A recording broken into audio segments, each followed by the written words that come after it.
Which of the following grammars generate strings with any number of ones? So they want to generate a language which contains strings with any number of ones. So when they say any number of ones, it can even be zero number of ones, right? So when we have only ones and zero number of ones, then it is going to be epsilon. Epsilon has to be generated, and then 1 has to be generated, which means 1 1, or 2 ones have to be generated, 3 ones have to be generated, 4 ones have to be generated. In fact, every number of ones, I mean all possible number of ones should be generated. That is the equation, right?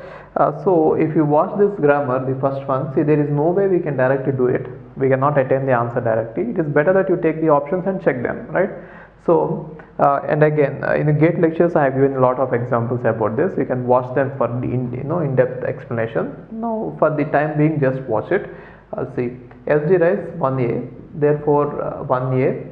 If I see, I'm saying what happens if we had taken this one, right, and then a has to derive epsilon. So this is the only way one derivation is possible, which means it is deriving only one, right?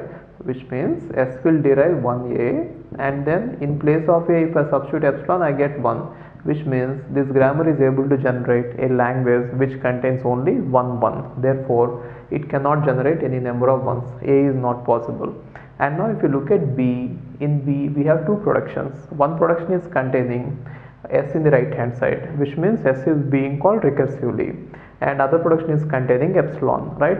So if you directly want, I'm talking about option B, if you directly want to generate zero number of ones, you can take the second production, which will give directly epsilon, right? And in case if you want to generate 1 1, you can take the first production, which means S derives 1s, and in place of S you can replace epsilon, then you will get 1, right? You can get 1 1. In case if you want to get 2 1s, you can write 1s, and in place of S again you can write 1s, which means you will get 1 1s, right? And again in place of S you can write epsilon, then you are going to get 1 1, right? You can get 0 1s, you can get 1 1, as well as you can get 2 1s, and in fact you can get any number of ones, right? B is answer. As well as C can also do the same thing, which means it is just a this recursive function calling of S has been kept here, right? So even here, if you want to generate 0 1s, you can directly call epsilon, which means S derives epsilon. It will give you 0 1s, which is epsilon. If you want 1 1, you can take the first production, which means S derives S1, and if you want only 1 1, here you can get epsilon, right?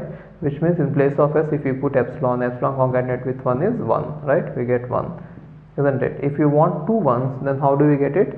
S derives S1, and in place of S again you put S1, we get 2 1s, right? And now if you want only 2 1s, in place of S you can substitute epsilon, then we are going to get 2 1s. Got it? So C is also answer. You can get 2 1s, 3 1s, 4 1s, any number of ones, including 0 1s. Therefore both B and C are answer for this, right? I think it is asked in 2010. Yeah, it is asked in 2010 only. Wbut 2010. Okay.